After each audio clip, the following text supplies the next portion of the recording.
السلام عليكم ورحمة الله وبركاته. متابعة لسلسلة الأسهل والأفضل في الفوتوشوب.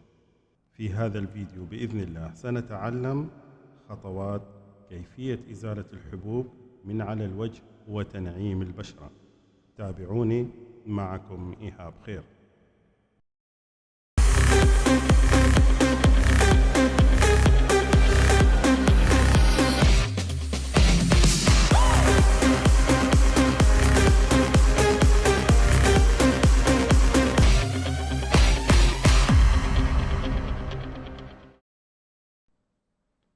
مرحبا بكم أعزائي مرة أخرى. أسهل وأفضل وأسرع طريقة لتنعيم البشرة وإزالة البثور أو الحبوب من على الوجه. هذه أسهل طريقة وأسرعها، وطبعا راح تكون مفضلة جدا وما فيها أي مشاكل. الخطوة هي كالتالي: بعد ما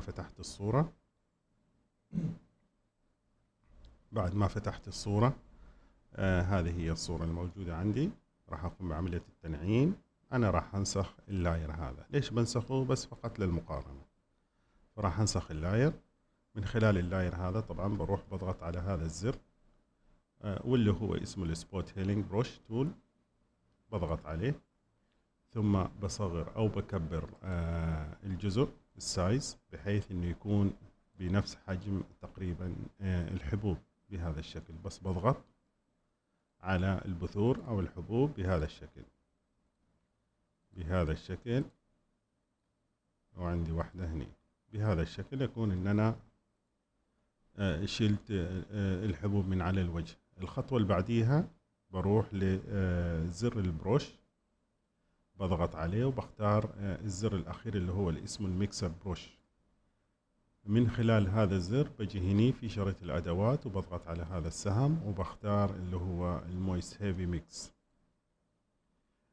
بجي الآن بصغر أو بكبر البروش على حسب السايز المناسب، وثم بجي بنعم البشرة بهذا الشكل. لاحظ الجزء اللي يحتاج تنعيم بس ما يكون كثير جدا اوفر، عشان ما بهذا الشكل. مثلا هني حتى ممكن في الشفايف شوية هذا الجزء. شوف، لاحظ عملية تنعيم. إذا كان في بثور صغيرة أو إذا كان في مثلا خدوش صغيرة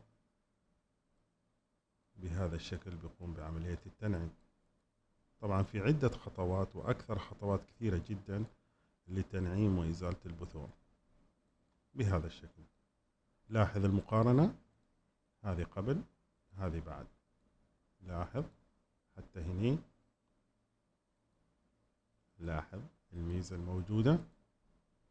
فهذه هي بتكون أسرع وأسهل طريقة. وفي الختام الحمد والشكر لله، له الحمد وله الثناء الحسن. شكرا لكم وإلى اللقاء.